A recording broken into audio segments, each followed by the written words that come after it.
رسول اللہ صلی اللہ تعالی علیہ وسلم کے آخری زمانے کے اندر پریشان ہونے کی وجہ یہ تھی، جن دنوں کے اندر رسول اللہ صلی اللہ علیہ وسلم کی زرہ مبارک جو جنگ کے موقع پر اپنے جسم کو بچانے کے لیے لوہے کی سریوں والی لوہے کی زرہ پہنی جاتی ہے، اللہ اکبر، زنجیروں والی زرہ پہنی جاتی ہے، آپ کی زرہ بھی گروی رکھی ہوئی تھی، کسی یہودی کے یہاں گروی رکھی ہوئی تھی، اور آپ کے گھر کے چراغ کے اندر تیل بھی کوئی نہیں تھا۔ اس وقت اللہ کا نبی صلی اللہ علیہ وسلم کھڑے ہو کے فرما رہا ہے، او لوگوں، جس نے آج میرے سے کوئی قرضے کا لین دین کرنا ہے آج کر لو، قیامت کے دن پروردگار عالم کے دربار میں اپنے قرضے کے بارے میں میرے سے سوال نہ کرنا۔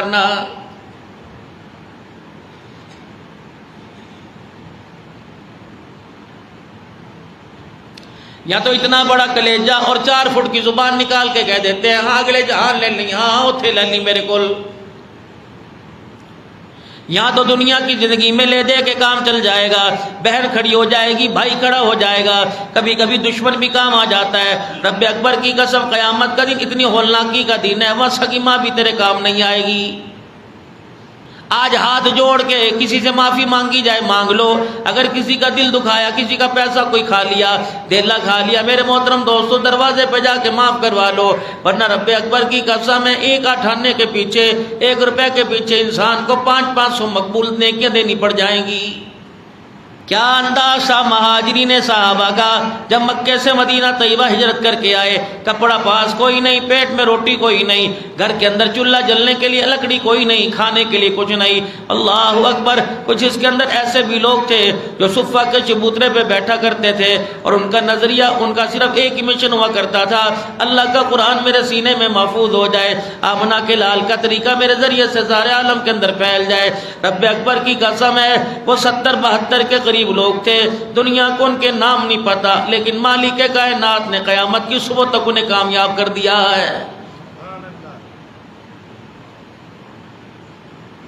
زکوٰۃ اس پہ فرض ہے جس کے پاس مال ہوتا ہے، جہاد کمزور پہ فرض کوئی نہیں، عورت پہ کوئی نہیں، بچے پہ کوئی نہیں، بوڑھے پہ کوئی نہیں، معذور پہ کوئی نہیں، لیکن خدا کی شان کریمی دیکھیے، پیٹ میں روٹی کوئی نہیں، تن کے اوپر کپڑا کوئی نہیں، کھجوروں کے پتوں کی چھال سے میرے عزیزوں اپنے سطروں کو چھپا رکھا ہے، اور ادھر آواز لگی یا ایھا النبی، اے میرا نبی اب اپنی فوج کو تیار کر دے، اے میرا نبی اب تیار ہو جا، اے میرا محمد ایمان والوں کو تیار کر، جاہد الکفار والمنافقین، اب کافروں کے لیے وغلظ علیہم، ذرا غصے کے ساتھ تیار ہو جاؤ، اب وقت آ گیا، اب ہاتھ ملانے کا وقت ختم ہو گیا، میدان کے اندر اترنے کا وقت شروع ہو گیا ہے۔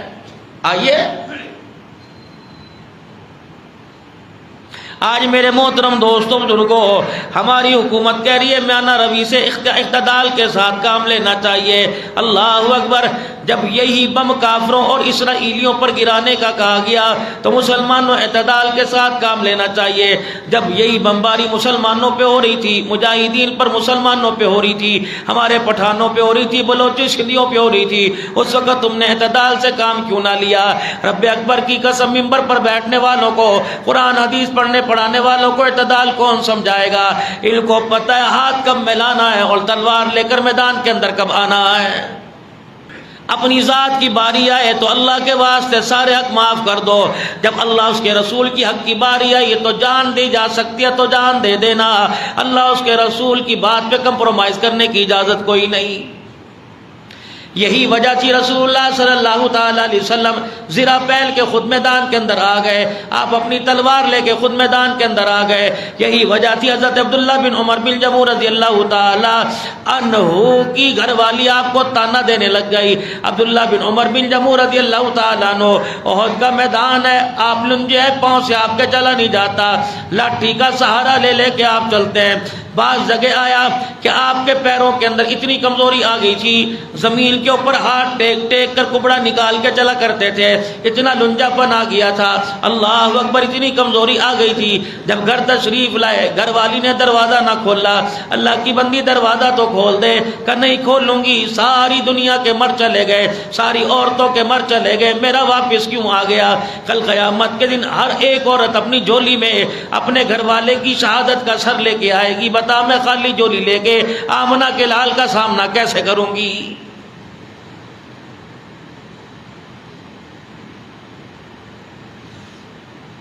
جب یہ گھر آئے ان کی بیوی نے انہیں کھانا نہ دیا بلکہ ناراضگی کا اظہار کر دیا۔ اللہ اکبر، اتنا ناراض ہو گئی کہ میرے عزیزو علیحدگی کی باری آ گئی کہ گھر والے مجھے چھوڑ دے۔ اللہ اکبر، تو جہاد کے میدان سے کیوں آ گیا؟ اب بار بار کرے بیٹے میرے چلے گئے، بھائی میرے چلے گئے۔ اللہ اکبر، اللہ کے نبی صلی اللہ علیہ وسلم نے خود مجھے اجازت دے دی۔ میرے دوستوں بزرگوں، بیوی کا تانا برداشت نہ ہوا، کمرے سے باہر نکلے، دیوار کے پچھواڑے کھڑے ہو کے ہاتھ اٹھا دیے کہ الہ العالمین اللہم ارزقنا شہادت فی سبیلک، اے اللہ مجھے شہادت کی موت عطا فرما دے۔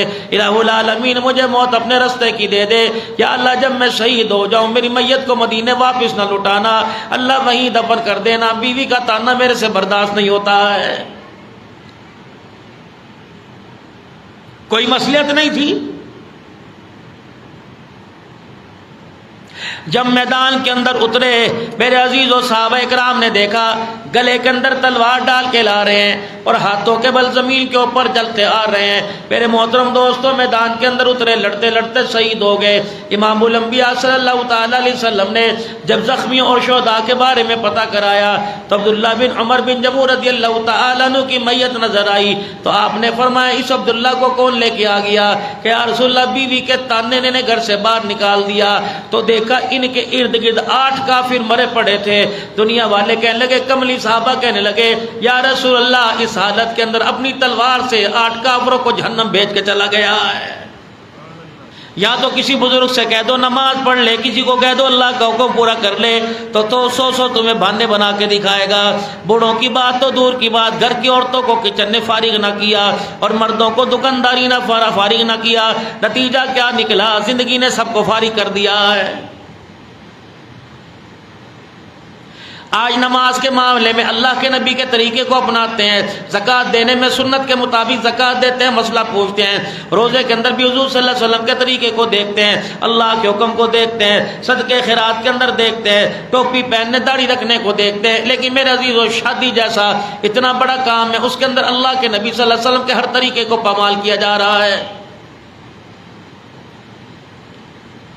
جب بدر کا واقعہ رونما ہو گیا، مسلمانوں کو اللہ جل شانہ نے فتح عطا فرما دی، شوال کا مہینہ آیا، میرے محترم دوستوں بزرگوں، حضرت عائشہ رضی اللہ تعالی عنہ کا نکاح ہوا۔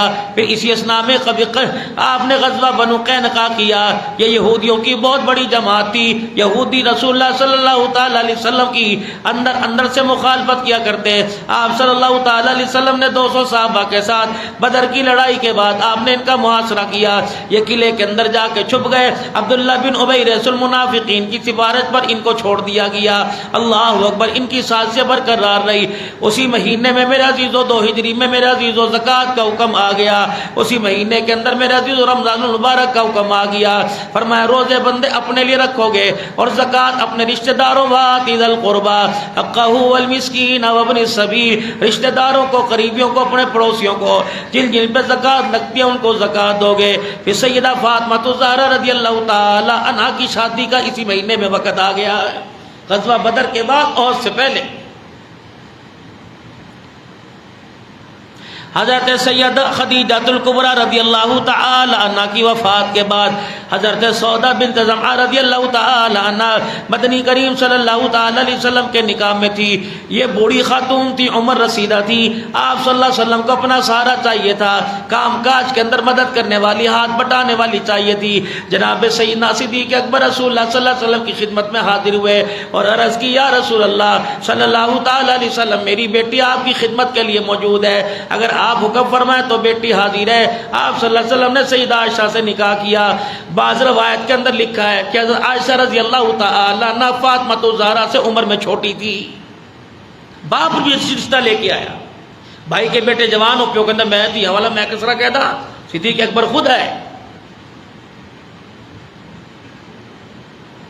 اور ادھر سیدہ فاطمہ الزہرا رضی اللہ تعالی عنہ کی شادی کے لیے سب سے پہلے پیغام ابو بکر رضی اللہ تعالی عنہ نے بھیجا کہ یا رسول اللہ میں آپ کی بیٹی کے لیے حاضر ہوں۔ آپ صلی اللہ علیہ وسلم نے اعراض فرمایا، خاموشی۔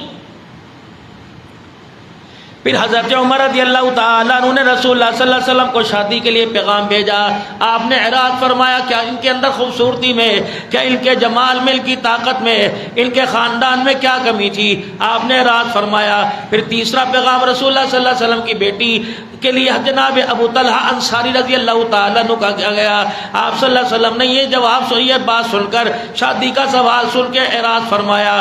پھر جب دیکھا ابو بکر کو رشتہ نہ ملا، حضرت عمر کو رشتہ نہ ملا، ابو طلحہ انصاری کو رشتہ نہ ملا، تو محترم عبداللہ بن مسعود رضی اللہ تعالیٰ عنہ، ابو بکر عمر رضی اللہ تعالیٰ عنہ، ابو طلحہ رضی اللہ تعالیٰ عنہ، اور اسی طریقے سے میرے محترم دوستوں بزرگوں عثمان غنی رضی اللہ تعالیٰ عنہ نے حضرت علی کو رشتے کا مشورہ دیا کہ علی ہم نے تو رسول اللہ کی دھی کو مانگا، آپ نے جواب نہ دیا، علی تو جا تو مانگ لے. اب کیا کرے؟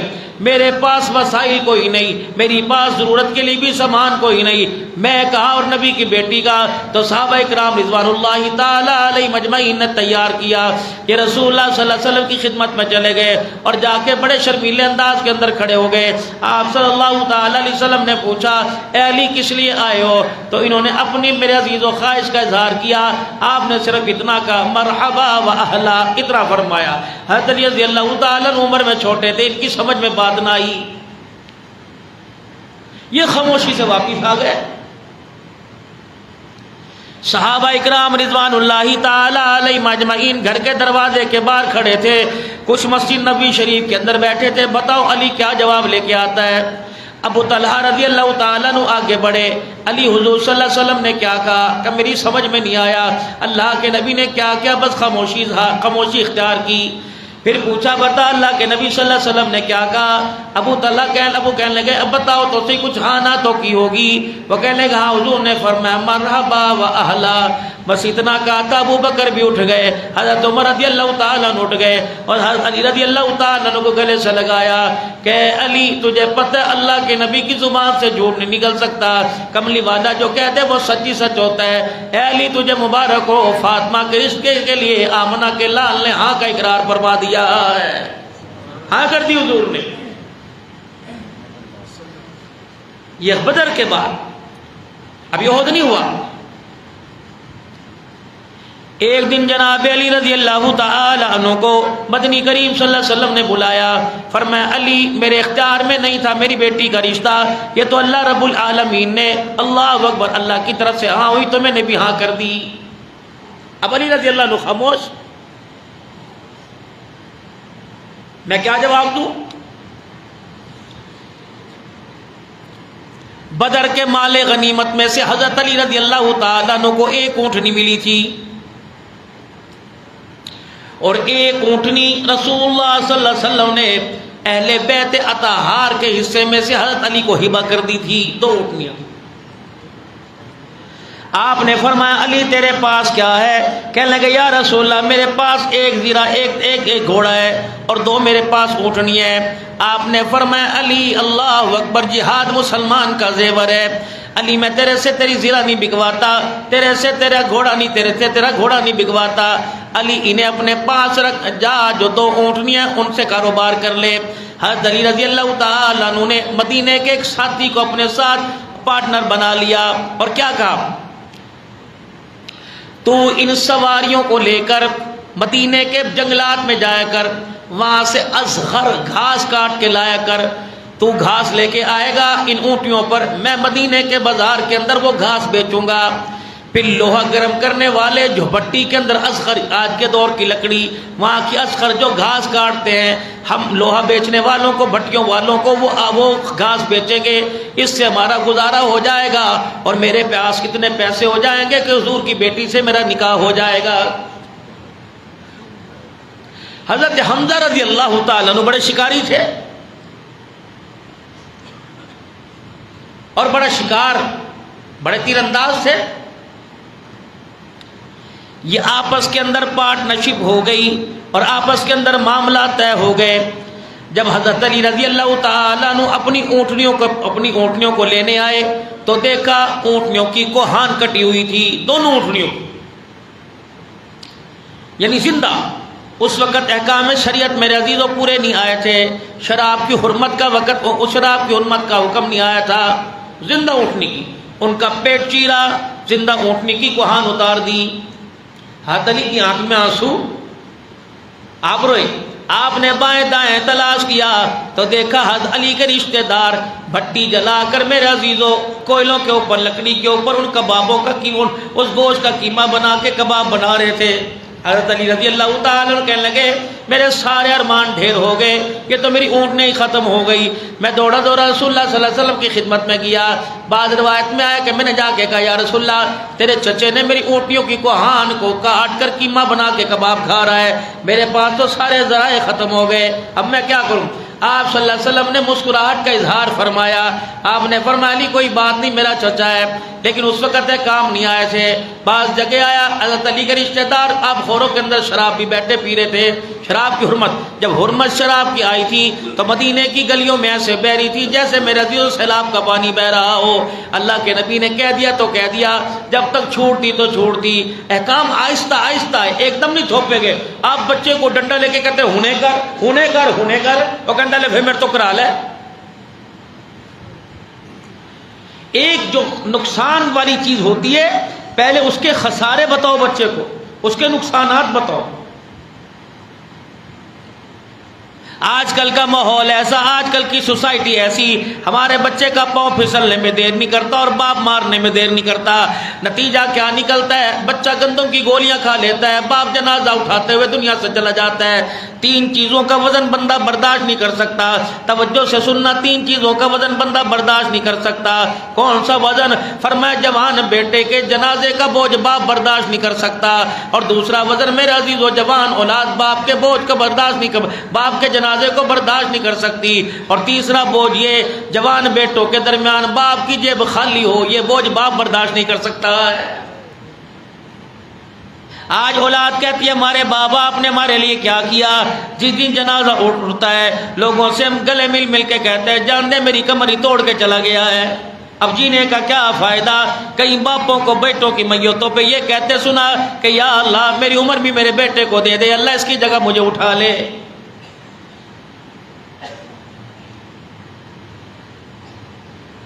حضرت علی رضی اللہ تعالیٰ عنہ بڑے پریشان ہوئے، رسول اللہ صلی اللہ علیہ وسلم کی خدمت میں عرض کر دی یا رسول اللہ صلی اللہ علیہ وسلم اونٹنیاں تو چلی گئی، بتاؤ میں مہر کہاں سے لے کے آؤں گا؟ آپ صلی اللہ تعالیٰ علیہ وسلم نے مسکرا کے جواب دیا علی اپنا گھوڑا تو جہاد کے لیے رکھ لے اور یہ زیرہ جائے سے مدینے کے بازار میں بیچا، اس سے جو پیسے ملیں گے وہ پیسے میرے پاس لے کے آئیو۔ حضرت علی رضی اللہ تعالیٰ عنہ اپنی زیرہ لے کے گئے، اتفاق سے ادھر سے جناب عثمان غنی رضی اللہ تعالیٰ عنہ آ رہے تھے، حضرت علی کے ہاتھ میں زیرہ دیکھی، علی بتاؤ کہاں سے آئے کہاں جا رہے ہو؟ جب سارا قصہ سنایا کہا یہ بازار میں کس لیے کھڑے ہو؟ کہ اپنی لوہے کی زیرہ جو اپنی جسم کی حفاظت کے لیے رکھی ہے اس کو بیچنے کے لیے آیا، کچھ گھر کا سامان لے کے آؤں گا اور اسی طریقے سے میں حق مہر کی رقم ادا کروں گا۔ حضرت عثمان رضی اللہ تعالیٰ عنہ نے وہ زیرہ 480 درہم میں خرید لی، اور بعض جگہ ہے وہ 500 درہم میں خرید لی۔ جب 500 درہم میں زیرہ خرید لی، زیرہ اپنے ہاتھ میں لے لی اور پیسے عثمان غنی علی رضی اللہ عنہ کو دے دیے۔ جب علی رضی اللہ تعالیٰ عنہ جانے لگے، حضرت عثمان رضی اللہ تعالیٰ عنہ نے آواز دی کہ اے علی یار کی شادی ہو، یار گفٹ نہ دے تحفہ نہ دے تو کیا دے گا؟ یار سے تحفہ نہیں لے گا؟ کہ کیا تحفہ؟ کہ تو نے زیرہ بیچی میں نے خرید لی، اب یہ زیرہ میں تجھے تحفے میں دیتا ہوں، اب اس کے جب بھی اللہ کے راستے میں جہاد کریو، میرا دیا ہوا تحفہ اپنے جسم سے لپیٹ لیو، تیرے جسم کی حفاظت بھی ہو جائے گی، تیری تلوار کی وجہ سے قیامت تک مجھے جہاد کا ثواب بھی ملتا رہے گا۔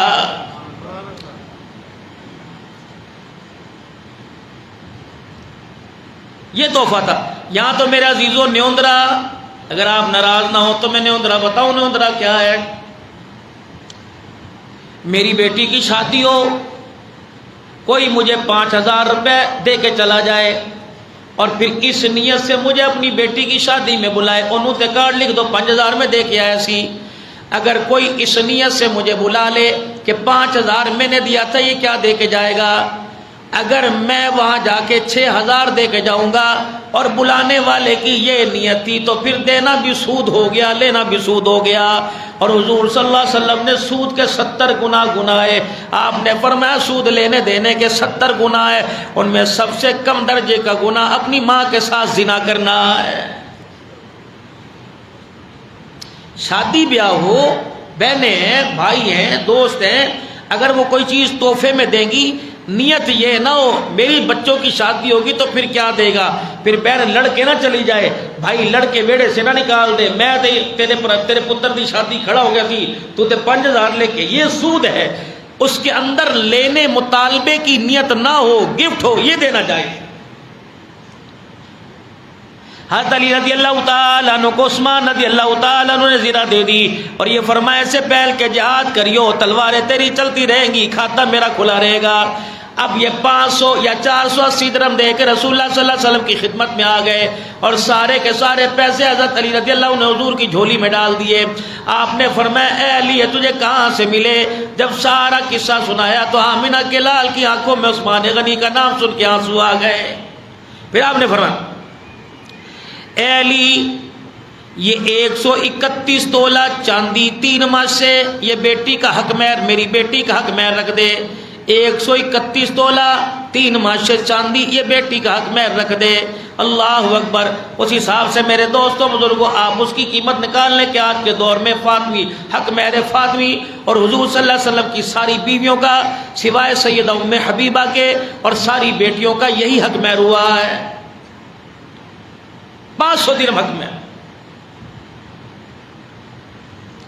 پھر آپ رسول اللہ صلی اللہ تعالی علیہ وسلم نے حضرت اسماء بنت عمیس کو بلایا، پھر آپ نبی علیہ السلام نے حضرت بلال رضی اللہ تعالی عنہ کو بلایا اور حضرت بلال رضی اللہ تعالی عنہ کو کچھ پیسے دے دیے۔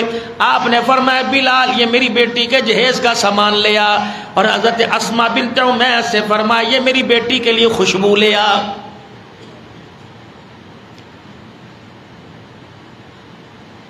اور ابن ماجہ شریف کی حدیث ہے، سن لو، ابن ماجہ شریف کی حدیث ہے، رسول اللہ صلی اللہ تعالی علیہ وسلم نے ارشاد فرمایا جو عورت خوشبو لگا کر باہر اس نیت سے نکلے، خوشبو لگا کر باہر اس نیت سے نکلے کہ لوگ میری خوشبو سے میری طرف متاثر ہوں گے، حدیث میں رسول اللہ صلی اللہ علیہ وسلم نے اس عورت کو زانیہ کہا ہے۔ ابن ماجہ کی حدیث۔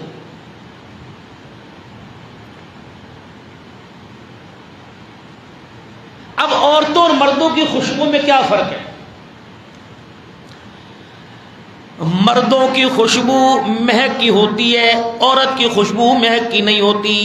مردوں کی خوشبو میں سے مہک آئے، عورت کی خوشبو میں سے مہک نہیں آنی چاہیے۔ مردوں کی خوشبو عطر ہے، عورتوں کی خوشبو مہندی ہے۔ یہ اس لیے کریل کریل کے نکال کے لے کے آتے ہیں تاکہ ہماری بچیوں میں کچھ جذبہ شوق پیدا ہو۔ مردوں کی خوشبو جو کپڑوں سے جسم سے پھوٹے، دوسروں کو متاثر کرے یا اس کے آپ وجود کو متاثر کرے، یہ خوشبو ہے۔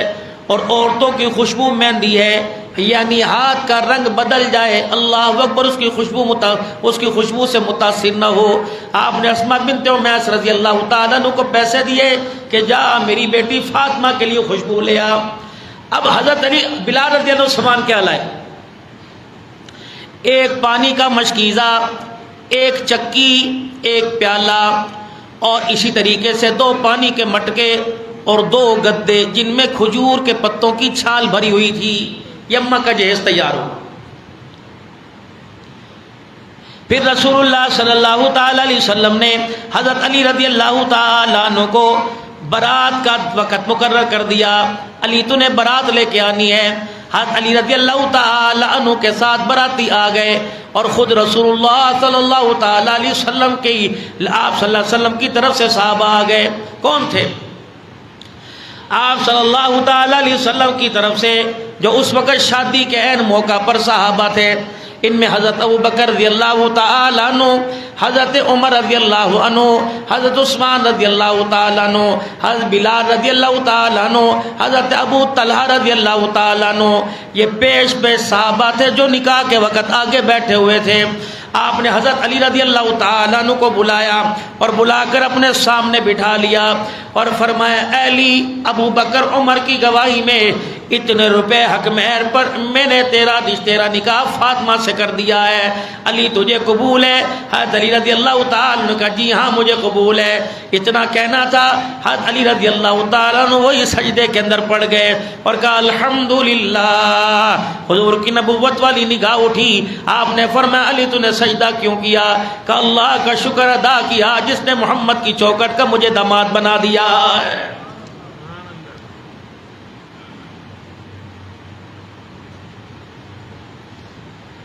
جب نکاح ہو چکا، آپ گھر تشریف لائے، آپ نے ساری مدینے کی عورتوں کو رخصت کر دیا، جاؤ میری بیٹی کو دعائیں دے کے چلی جاؤ۔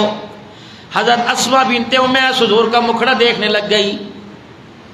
آپ نے اسماء تو بھی جا، اب کیا کریں؟ یا رسول اللہ آپ کی بیٹی کی عمر چھوٹی ہے، اگر آپ اجازت دے تو میں آپ کی بیٹی کے ساتھ سسرال چلی جاؤں، ایک عورت کا ہونا ضروری ہے۔ رسول اللہ صلی اللہ علیہ وسلم نے اجازت دے دی اور حضرت علی رضی اللہ تعالیٰ عنہ کو پیغام بھیج دیا، علی بتا میری بیٹی کو رخصت کر کے کہاں لے کے جائے گا؟ اب مکان دور دور تھے۔ ایک صحابی رضی اللہ تعالیٰ عنہ غالباً حضرت نعیم تھے یا عاصم تھے، ان کے مدینے میں بہت سارے مکان تھے۔ رسول اللہ صلی اللہ علیہ وسلم کی خواہش یہ تھی کہ میری بیٹی میرے قریب ہی رہے کیونکہ جگر کا ٹکڑا تھا، تو صحابی کو پیغام بھیجا کہ وہ والا مکان تو لے لے اور مسجد نبوی کے قریب والا مکان میری بیٹی کو دے دے۔ صحابی تڑپ گئے کہ یا رسول اللہ مکان کیا، جان تو آپ کے لیے حاضر ہے۔ پھر آپ نے دو عورتوں کو بھیجا، بعض جگہ آئے جناب ام سلمہ کو، ایک جگہ آتا ہے جناب عائشہ کو، اور حضرت اسماء بنت امیس کو بھیجا، جاؤ علی کا مکان دیکھ کے آؤ رہنے کے قابل بھی ہے کہ نہیں ہے۔ پھر یہ دو عورتیں آئیں اور آ کے کہنے لگی یا رسول اللہ صلی اللہ علیہ وسلم مکان تو گزارے لائق ہے لیکن فرش بڑا کھردرا ہے، اونچا نیچا ہے، تو یہ ٹبے ہیں، سوراخ ہے، نکیلے پتھر ہے، کملی والے تیری بیٹی کے پاؤں بڑے نرم و نازک ہیں۔ آپ نے لال رنگ کی مٹی منگوائی، لال رنگ کا ریتا منگوایا، لال رنگ کی مٹی منگوائی، اور آپ نے سیدہ اسماء رضی اللہ تعالی عنہ کو مٹی دے کے بھیجا، فرمایا جاؤ میری فاطمہ کی رخصتی سے پہلے علی کے گھر کی فرش کی لپائی کر کے آؤ۔ جب یہ اماں جان نے لپائی کر کے آئی اور دو کیلیں، دو کھوٹیاں دیوار میں کپڑے ٹانگنے کے لیے لگا کے آ گئیں، تو آپ نے فرمایا کملی والے، اللہ آپ نے عرض کیا کملی والے آپ کی بیٹی کے لیے ہم نے سیج کو تیار کر دیا۔ آپ نے بلال رضی اللہ تعالیٰ عنہ کو بلایا، فرمایا بلال یہ میری بیٹی کا جہیز اٹھا اور جا علی کے گھر دے کے آ جا۔ حضرت عقیل رضی اللہ تعالیٰ عنہ، حضرت علی رضی اللہ تعالیٰ عنہ ان رخصتی کے انتظار میں تھے۔ اتنے میں حضرت بلال رضی اللہ تعالیٰ عنہ آئے، یا رسول اللہ صلی اللہ علیہ وسلم سارے براتی بیٹھے ہیں۔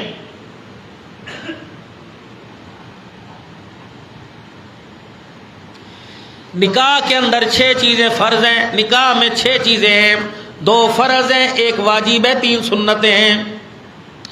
دولہا صاحب آ کے بیٹھ گئے، مولوی صاحب، مولوی تو باپ ہونا چاہیے تھا، مولوی تو بھائی بھی ہو سکتا ہے، مولوی تو ہمارے ڈی ایس پی صاحب بھی ہو سکتے ہیں، ہر کوئی مولوی ہے جسے دین کی سمجھ آ جائے۔ ڈی ایس پی صاحب کے بیٹے کا نکاح ہو، یہ نکاح پڑھا ہے، مولوی سے زیادہ سعادت مندی ہے۔ قاری عتیق صاحب کے بیٹے کا، میرے بیٹے کا نکاح ہو، میں نکاح پڑھاؤں، یہ کام آپ کیا کرو۔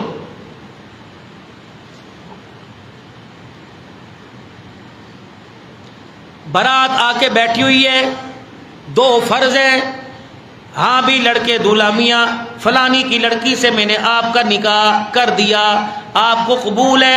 اس نے کہا جی مجھے قبول ہے، یہ پہلا فرض ہے۔ پھر آپ فرمائیں گے موجود ان 2 گواہوں کے، یہ دوسرا فرض ہے۔ اتنے روپے حق مہر میں، حق مہر فوراً ادا کرنا چاہیے۔ کراکری والے کا کرایہ، ٹینٹ والے کا کرایہ، دیگوں کا کرایہ، رکشے کا کرایہ، گوشت والے کے پیسے، پرچون والے کے پیسے سارے موقع پر ادا دے کر دیتے ہو، اور حق مہر موت کے بعد بھی ادا نہیں کیا جاتا۔ آپ نے فرمایا جس نے حق مہر ادا نہ کیا وہ مقروض ہے، قیامت کے دن اس کے ہستے اس سے اس کا قرضہ لے کے اس کی بیوی کا ادا کیا جائے گا۔ شادی حال والے سے بھی کبھی کہا معاف کرا دے، کبھی کپڑے والے کو بھی کہا کپڑے معاف، پیسے معاف کر دے، حق مہر معاف کراتے ہو، اور ہوتا بھی 10,000 روپے۔ 2 گھنٹے کی کرائے کی گاڑی پھولوں والی 45,000 روپے کی، اور مولوی صاحب حق مہر کی مناسب کر دو، کوئی نہیں آپس میں پر ہاتھ سکڑا دینا ہے، لے یہ واجب ہے۔ 3 نکاح کی سنتیں ہیں، خطبہ مولوی صاحب پڑھتا ہے یہ سنت ہے، چھوارے پھینکنا گناہ ہے، اچھالنا سنت ہے۔ پھینکنے اچھالنے میں نے یوں کر کے کسی کی طرف پھینک دیا، یہ تو پتھر ہو گیا، اور یوں کر کے اچھال دیا، لوگوں نے کیچ کر لیا، اچھالنا سنت ہے، یہ سنت ہے، ڈبیاں نہیں، ٹافیاں نہیں، چاکلیٹیں لیچیاں نہیں، مکھانے نہیں۔ حضور صلی اللہ علیہ وسلم کے دور میں اور آج بھی یہ سنت کر تو لوگ گناہ سمجھتے ہیں۔ یہ چھوارے 3 نکاح کی سنتوں میں سے پہلی سنت خطبہ پڑھنا، دوسری سنت چھوارے اچھالنا لوگوں میں، اور تیسری سنت مبارک ولیمہ کرنا۔ کھانوں میں بدترین کھانا وہ جس کے اندر لین دین کیا جاتا ہے، کیسی 5000 دیتے سی تو 10,000، ولیمہ سنت ہے۔ یا رسول اللہ صلی اللہ تعالی علیہ وسلم برات بیٹھی ہوئی ہے، کیا کرے؟ آپ نے فرمایا بلال انہیں خالی نہیں ٹورنا، میری فاطمہ کی برات آئی ہے اور علی برات لے کے آیا ہے۔ یا رسول اللہ پھر گھر میں دانے کوئی نہیں، کہاں سے کھلائیں؟ آپ نے فرمایا جا میری عائشہ کے گھر چلا جا میری ام سلمہ کے گھر سے ایک شہد کی بوتل لے آ، وہ ہدیے کے طور پہ میرے پاس آئی تھی۔ جب شہد کی بوتل آئی صحابہ اکرام پاس کھڑے ہو گئے، یا رسول اللہ ہتھیلی پہ ڈال کے چٹائے، فرمائے نہیں بڑا سارا برتن لے آؤ اور اس کے اندر پانی ڈال دو اور اس شہد کی شیشیوں ڈیل کے شہد کا شربت بلا دو اور دنیا والوں کو بتا دو دروازے پر برات محمد کی آئی ہے، اور آمنہ کا لال بیٹی کے برات پر شہد کے شربت سے تواضع کر رہا ہے۔ اللہ موت میت میں، غمی میں، خوشی میں ہمیں سنت اپنانے کی توفیق عطا فرمائے۔